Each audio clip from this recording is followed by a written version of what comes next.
Ya, Assalamualaikum warahmatullahi wabarakatuh. Selamat pagi, salam sejahtera untuk kita semua. Kali ini kita akan mempelajari tentang peralatan dan perlengkapan yang digunakan pada proses dasar teknik mesin pengelasan. Jadi pada saat proses pekerjaan yang dilakukan di perbengkelan ataupun di perusahaan ataupun di mana saja, maka adik-adik atau siswa-siswa sekalian ini perlu memahami bahwa selain peralatan juga terdapat beberapa perlengkapan yang harus disiapkan terlebih dahulu untuk melakukan proses pengelasan. Nah, pada kesempatan ini Pak Guru akan mempresentasikan sedikit atau menjelaskan sedikit tentang alat-alat apakah yang dimaksud, alat perkakas apakah yang dimaksud. Kemudian nantinya adik-adik tetap mencatat ya. Nanti Pak Guru akan mengirimkan file PowerPoint yang Pak Guru lampirkan pada video ini. Nah, selanjutnya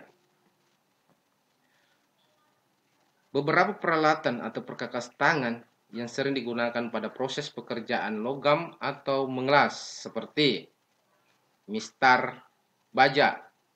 Mistar baja ini digunakan untuk mengukur panjang dari benda kerja yang akan digunakan pada proses pengelasan. Nah, mistar baja ini selain dia tahan karat, juga tahan terhadap bantingan. Misalkan kalau digunakan di bengkel, di industri, itu dia terbuat dari logam kuat dan susah berkarat. Kemudian alat ukur lainnya seperti mistar siku. Jadi bisa dilihat nanti pada slide kedua. Di situ ada mistar siku. Jadi kegunaan mistar siku ini untuk membuat benda kerja menjadi tegak lurus atau 90 derajat, tidak miring ketika kita melakukan pemasangan, baik itu jendela, baik itu plat yang akan dilas. Kemudian mistar ini gampang untuk dibawa-bawa. Jadi saya kira anak-anakku tahu semua bahwa seperti apakah itu mistar siku. Kemudian ada mistar gulung. Jadi nanti silakan dibuka slide-nya. Kemudian dipahami, dipelajari. Dan tetap ingat teman-teman, adik-adik semua, untuk menghindari file ini hilang, maka adik-adik wajib untuk mencatat. Selanjutnya ada mistar gulung atau mistar roll. Nah, kemudian di situ di poin 2 ada kaliper outside. Nah, kaliper outside ini digunakan untuk mengukur diameter luar material. Contoh misalkan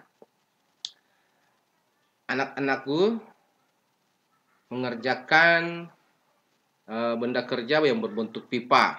Nah, jadi alat ini bisa digunakan untuk mengukur berapa diameter daripada pipa tersebut. Kemudian ada kaliper inside. Kaliper inside ini digunakan untuk mengukur diameter dalam. Ya, jadi pada gambar yang ada di kaliper inside ini, cara penggunaannya yaitu dengan memasukkan kedua ujung daripada kaliper ini. Setelah itu dia akan memunculkan berapa diameter dalam pada benda kerja. Kemudian ada jangka sorong atau mistar insert. Jangka sorong ini berguna untuk mengukur diameter dalam maupun diameter luar pada benda kerja.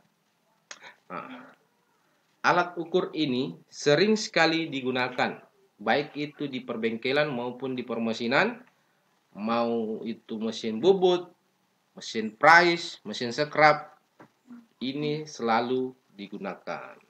Nah, jadi kalau misalkan mendapati gambar yang seperti ini, alat seperti ini, berarti dia itu namanya jangka sorong atau mistar insut. Kemudian di bawah jangka sorong ada mikrometer. Jadi mikrometer ini gunanya juga untuk mengukur panjang dan diameter luar daripada benda kerja. Ya. Alat ukur UI ini sering dijumpai pada proses pembubutan. Jadi kalau adik-adik mendapati orang yang memegang alat ukur seperti ini, sesuai dengan gambar ini, maka namanya mikrometer, ya, atau pengukur standar. Jadi untuk membuat benda kerja menjadi standar pada pekerjaan mesin bubut, gunakan ini, dua, jangka sorong dan mikrometer. Nah, bagaimana cara penggunaannya? Nanti kalau misalkan kita sudah masuk, Pak Guru akan memperlihatkan semua alat-alatnya seperti apa dan bagaimana cara kerjanya. Selanjutnya, ada penunjuk tonggak. Ya, jadi ini juga salah satu alat ukur yang digunakan pada proses pekerjaan permesinan. Biasa digunakan juga di mesin bubut. Nah, kemudian ada siku. Nah, jadi siku tadi ini sama dengan yang di atas tadi ya, bahwa dia gunanya untuk menyiku benda kerja supaya dia tegak lurus antara benda kerja yang satu dengan benda kerja yang kedua. Kemudian ada busur baja.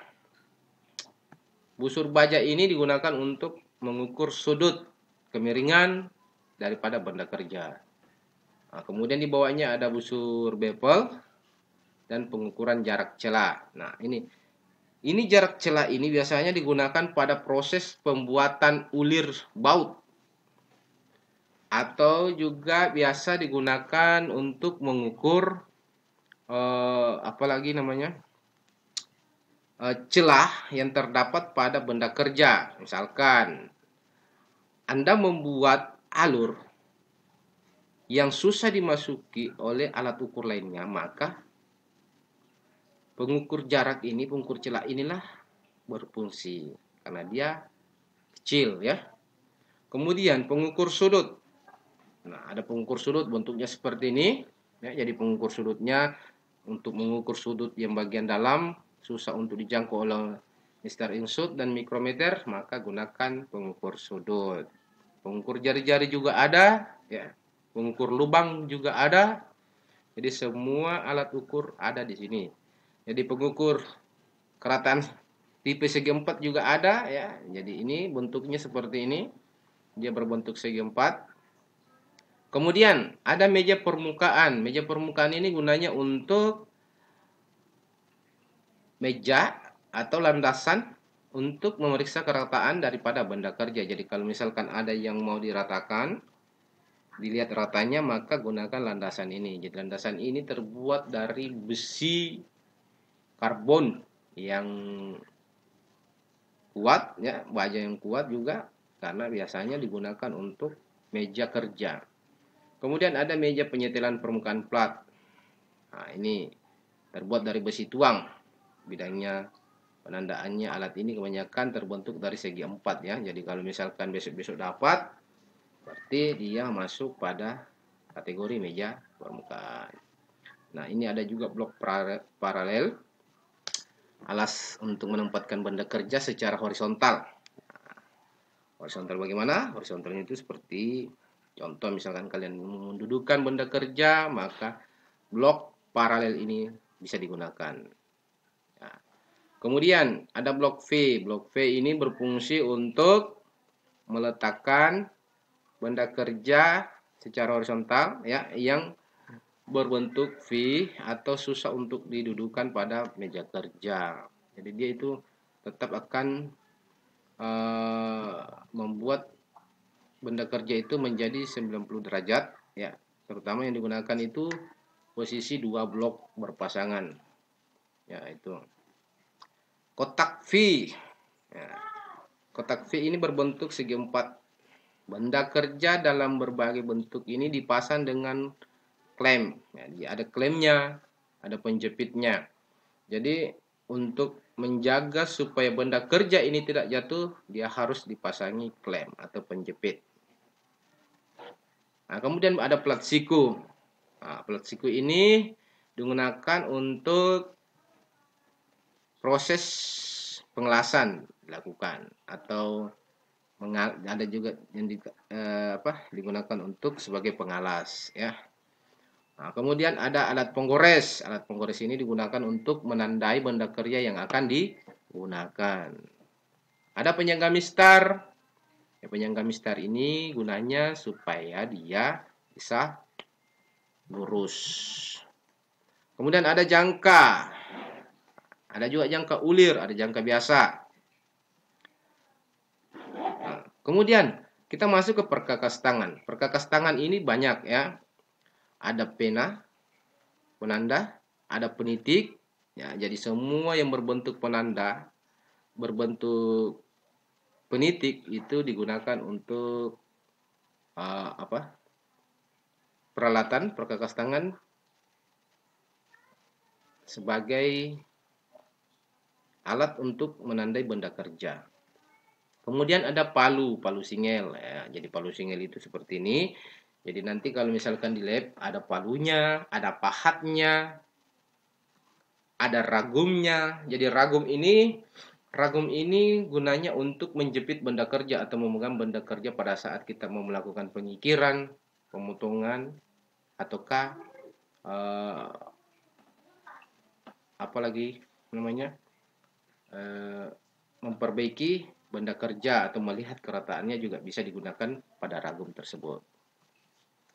Ragum kaki juga ada. Ragum kaki ini digunakan untuk menahan benda kerja pada pekerjaan penghalusan dengan tangan atau penambahan sederhana. Jadi cara kerjanya biasanya digunakan pada bagian bawah, atau juga bisa juga digunakan pada bagian luar tergantung keadaan pekerjaan di lapangan. Kemudian ada ragum skill atau klem C, ya, untuk mencekam benda kerja. Ya. Kemudian di sini ada kikir. Jadi jenis kikir ini bisa digunakan nantinya pada saat proses pekerjaan di lab. Jadi selalunya kikir itu selalu ada, selalu digunakan pada proses kerja bangku. Ada.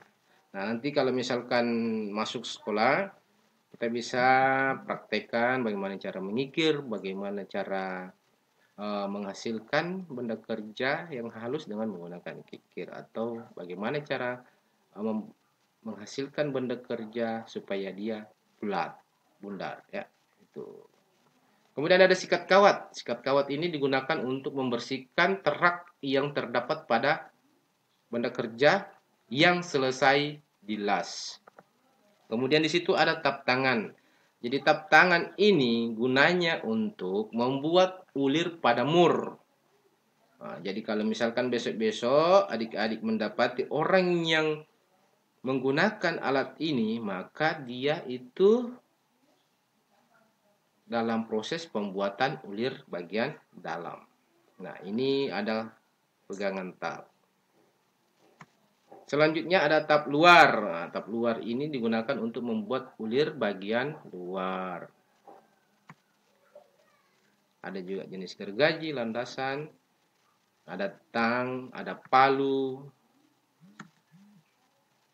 ada besi solder, kunci pas, dan berbagai macam ada di dalam sini catatan ini.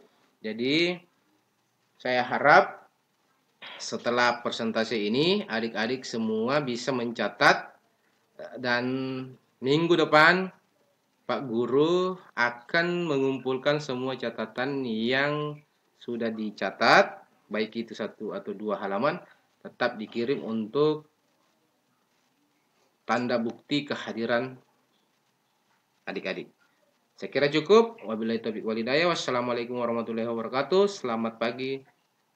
Salam sejahtera untuk kita semua.